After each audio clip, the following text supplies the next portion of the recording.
하는 데 앞장설 것으로 보입니다. 게이츠 전 하원 의원의 사퇴 이후 논란의 화살은 스스로 향하고 있습니다.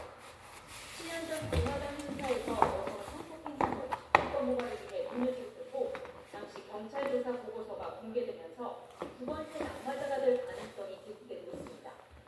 로버트 케네디 주니어 보건복지 장관 지명자의 ABC서 성추행 의혹과 린다 맥마흔 교육장관 지명자의 인고의 성적 학대 도핑 의혹도 여전히 진행 중입니다. 행정부 지명자들의 자격 논란 속에 트럼프 당선인은 래플러 전 상원의원의 의무장관을 제안했고 재무장관의 케빈 허시 전 연방준비제도 이사를 고려하고 있는 것으로 알려졌습니다. 이런 가운데 오는 26일로 예정됐던 트럼프 당선인의 성추문 입막음 돈 지급 사건의 재판이 공식 연기됐습니다. 뉴욕 맨해튼 형사법원 후안 워천 판사는 성형 선고 연기와 함께 변호인단의 소송 기각 요청을 서면으로 제출하라고 말해 사건의 기각 결정 가능성까지 열어뒀습니다. 워싱턴에서 YTN 홍상입니다.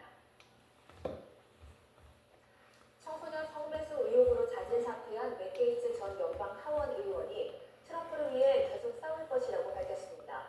게이츠 전 의원은 현지 시간 22일 친트럼프 팟캐스트 진행자 찰리 퍼커와의 인터뷰에서 트럼프가 요구하는 것은 무엇이든 하겠다며 이같이 밝혔습니다. 내년 1월 생일 개회하는 의회 때 돌아갈 수 있다는 관측에 대해서는 여전히 계속 싸울 것이지만 의회에 합류할 생각이 없다며 미국 의회에서 8년이면 충분한 시간이라고 생각한다고 밝혔습니다. 도널드 트럼프 미국 대통령 당선인과 일론 머스크 테슬라 중국 경영자의 관계가 갈수록 밀착되고 있습니다. 그런데 중국 문제가 둘 사이 최대 변수가 되면서 결국에는 갈라설 수도 있다는 전망입니다. 권영희 기자가 보도합니다. 트럼프는 선거 기간 내내 중국에 강경한 입장이었습니다. 중국산 수입품에 최대 60% 관세를 부과하겠다고 선언했습니다. But if China or some other country is behaving badly, we have things called tariffs that are so severe. 당선 이후 외교안보 라인의 대중국 초강경파 인사들을 집중적으로 배치했습니다.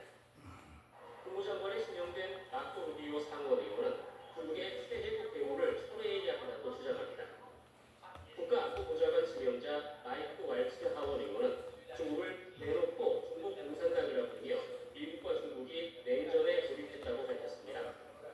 상무장관에 발탁된 하워드 러트닉 인수위원회 공동위원장도 표적 관세를 선호하며 중국과도 거래를 원한다는 의견을 발표했습니다. 머스크의 입장은 좀 다릅니다. 테슬라는 중국 상하이에 대규모 공장을 두고 있고 중국 내 매출이 전체 매출의 23%를 차지합니다. 중국산 전기차에 대한 관세도 반대합니다.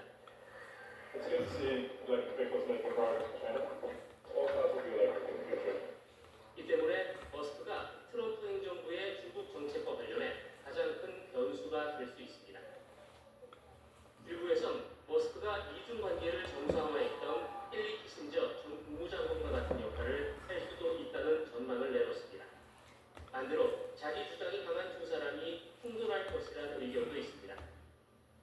And Elon Musk is an invited guest who is meant to do things for Trump.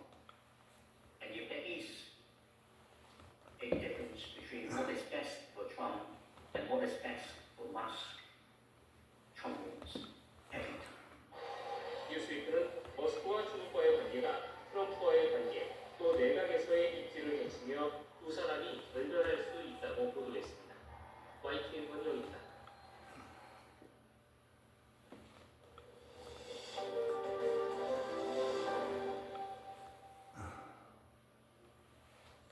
최근 GS건설이 22년 된 아파트 브랜드 자이를 재단장하면서 단일 브랜드 가치를 높이기로 했죠.